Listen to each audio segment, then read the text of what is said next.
Tovarišice, tovariši, vlada Mira Cerarja je volitve dobila z obljubo, da za razliko od prejšnjih vlad ne bo privatizirala strateških podjetij.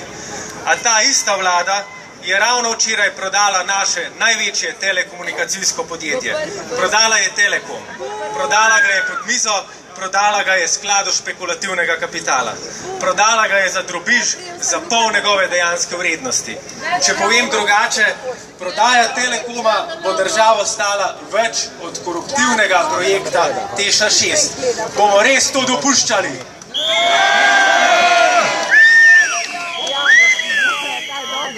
Zavedati se moramo namreč, da je prodaja Telekom samo uvod v tretji val privatizacije, ki ga načrtuje ta vlada. V parlament je Miro Cerar pravkar prinesel dokument, ki mu pravi strategija upravljanja državnih naložb. A v resnici ne gre za nič drugega kot za strategijo privatizacije državnih podjetij. Strategija namreč na široko odpira vrata za delno ali popolno privatizacijo več kot 91 podjetij v delni ali popolni državni lasti.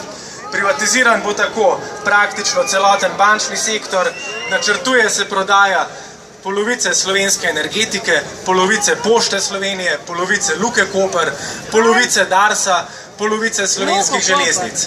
Da, prav ste slišali, tudi tista podjetja, za katera vlada sama ve, da so strateška, bodo polovično privatizirana.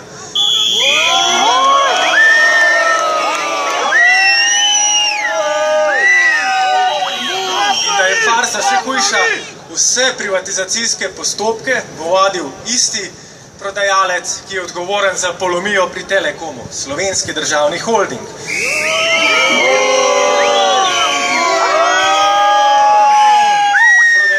Telekoma, tako vlada Mira Cerarja daje v roke bjanko menico za popolno ali delno privatizacijo vseh podjetij, kjer ima država lastništvo. Tega ne moremo mirno gledati.